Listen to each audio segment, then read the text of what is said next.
noonu ambiance bi si buntu kër Ousmane Sonko.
non kontante bi nga xam ne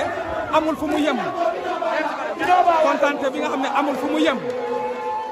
parce que ñun jàmm la ñu bëgg jàmm boobu moom moo taxoon ñu ñëw fii jaay suñu bakkan ngir lan pour am jàmm ji ñun ñëw ñu fii pour leneen xuloo ñëw ñu fii pour fitna ñun fii jàmm moo ñu taxoon ñi reyante suñu bopp fii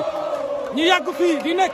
di ci naan ay lacrymogène suñu yaay yaa ngi fii nelaw ñu ay fan ngir lan ñun jàmm rek moo ñu taxoon nekk fii ñun jàmm rek moo ñu taxoon nekk fii du dara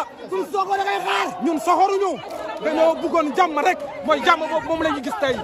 Sonko daw na Sonko neew fii Sonko nangal wóol génn si na wóol leen ni moom doomu Sénégal la doomu Casamance la doomu Afrique la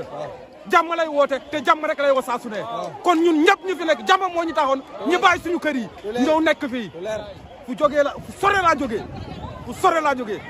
ay fan maa ngi fii kon Sonko moo ko jar yàlla nañu jàmm bi sax si Sénégal yëpp képp ku sonn ngir Sonko population Sénégal yi bëgg naa ñu wàccee seen xol yi parce que ku ñuy tax a xeex moom xolom bi sedd na soxorul iñaanul moom ñëpp la yemale kon nag population sénégalaise yemale ñëpp population sénégalaise na yemale ñëpp surtout nguur Sénégal nañu xam ne ñu ñëpp seen jaboot lañu nu ñuy reyante fi yëpp du dara ngir bëgg a Sénégal baax rek ngir bëgg a Sénégal baax rek mooy tax ñuy reyante fii waaw góor gi li ma lay wax bu ma ci yokkaatee yeneen day doon leneen instant yi gis nga instant yi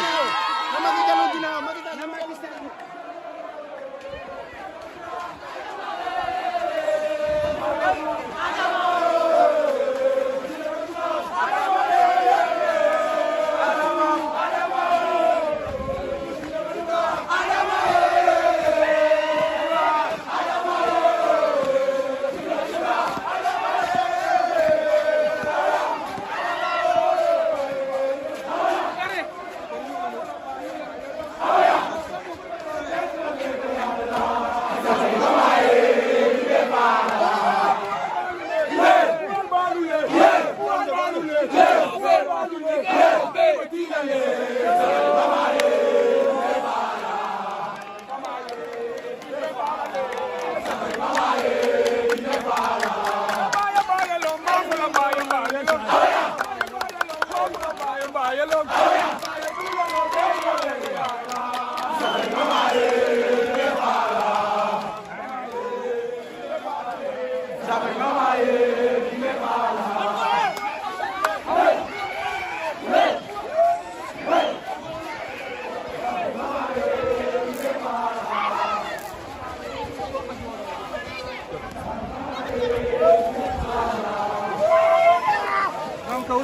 Sonko ñëw na ci koñam